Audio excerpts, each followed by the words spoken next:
বেশ সকাল সকালই ঘুম ভেঙে যায় মিলির। আজ রান্নাঘরে পা দিতেই বুঝতে পারলো কেউ আগে এসে ঢুকেছিল। খানিকটা এলোমেলো করা সব কিছু, ঠিক সেদিনকার মতন। একবার চারদিক তাকিয়ে দেখে আবার নিজের ঘরে গিয়ে চুপটি করে শুয়ে পড়ল। প্রায় ঘন্টাখানেক পর অবেলায়, তখন সবে ঘুমটা আবার এসেছে, কান পেতে শুয়ে বুঝতে পারল শাশুড়ি মা অনুদেবী দরজার কড়া নাড়ছেন। একবার ভাবলো উঠবে, তবুও কোনো সাড়া শব্দ না দিতে উনি বললেন, বৌমা, কি গো, আজ যে রবিবার, লুচি আলু চচ্চড়ির দিন, ভুলে গেলে নাকি? কি মুশকিল, বেলা গড়িয়ে যে 9টা বাজতে চললো। এইবার দয়া করে উঠে সবকিছু রেডি করো। মিলি তবুও কোনো সাড়া দেয় না। পাশে শুয়ে থাকা সূর্য বলে উঠল, কি গো, তোমার শরীর খারাপ নাকি আজ এত বেলা অবধি শুয়ে? মিলি হাসলো, আলতো সুরে বলল, কেন, একদিন আমি রান্না না করলে কি মহাভারত অশুদ্ধ হয়ে যাবে নাকি? সূর্য কোনো উত্তর দেয় না। বিছানায় উঠে বসে খবরের কাগজে মুখ ঢেকে ফেলে। 9টায় নয়, মিলি বিছানা ছেড়ে উঠলো ঠিক 10টা নাগাদ। উঠে খাবার টেবিলে দেখলো শ্বশুরমশাই, ননদ, দেওর এবং শাশুড়ি মা সবাই বসে রয়েছে। সবাই ওর দিকে তাকিয়ে। কেন এভাবে সবাই বসে, এই কথা জিজ্ঞেস করতেই উত্তর এলো, আসলে তুমিই তো রবিবারে সকালের ব্রেকফাস্টটা তৈরি করো, তাই ভাবলাম যখন দেরি হচ্ছেই আর একটু বসে থাকি, একটু পরেই যখন তুমি আসছো। মিলি এবার গম্ভীর স্বরে উত্তর দিল, আমি কিন্তু অনেক সকালে উঠেছিলাম। উঠে রান্নাঘরে গিয়ে দেখি সিলিন্ডারের পাইপটা খোলা।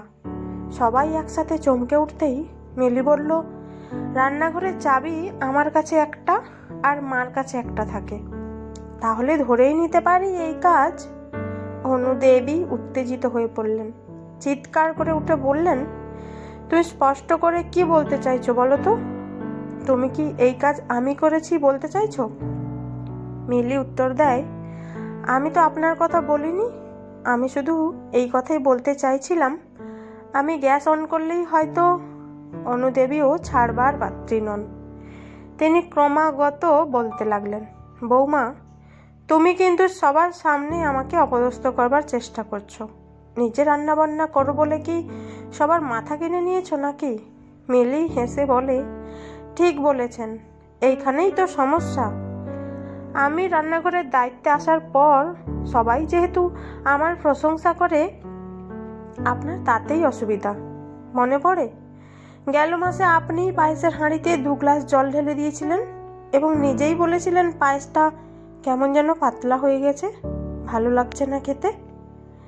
আপনি একজন শিক্ষিতা, বয়স্ক হয়ে এরকম কেন করেন বলুন তো? বিয়ের পর এসে আমি তো রান্নাঘরের দায়িত্ব সামলাতে চাইনি, আপনি নিজেই আমাকে বারবার অনুরোধ করেছিলেন। মিলির শ্বশুর মশাই এতক্ষণ সব শুনছিলেন। এবার তিনি উত্তর দিলেন, ঠিক বলেছ বৌমা, এটা ওর অপরাধ, আর এজন্য আমারই তো ভীষণ খারাপ লাগছে। তাছাড়া তুমি যদি ওভেনে ফায়ার করতে আজ সকালে, উফ, ভেবেই পাচ্ছি না কি হতো।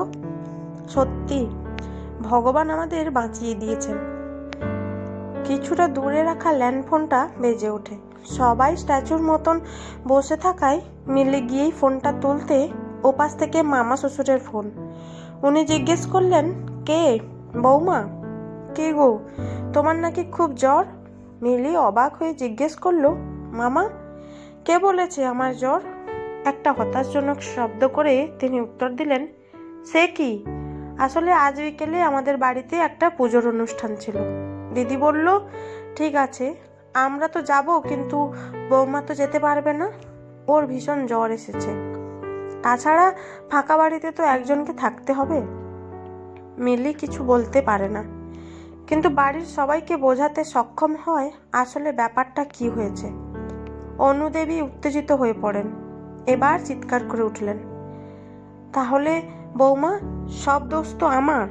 আচ্ছা এবার বলো তো, সেদিন অত সুন্দর পাকা মাছটা যে তোমার শ্বশুরমশাই নিয়ে এলেন, তা তরকারিটা খেয়ে সবাই ছি করে উঠলো কেন? আমি তো রাঁধিনি। মিলি এবার শাসনের সুরে উত্তর দিল, মা, আমার অগোচরে আপনি সেদিন কাঁচা নুনের বদলে মাছের তরকারিতে ছাদে পড়ে থাকা বালি মিশিয়ে দিয়েছিলেন। সবাই আপনাকে রান্নাঘরে ঢোকার অনুমতি নাকচ যাতে না করে, তাই আমি সেদিন চুপ করেছিলাম। এমনকি সূর্যকেও আমি কিছু বলিনি। আসলে কি জানেন তো মা, কাউকে ধোকা দিতে পারলে ভাববেন না সে বোকা ছিল, মনে রাখবেন সে আপনাকে বিশ্বাস করেছিল, যার যোগ্য আপনি ছিলেন না।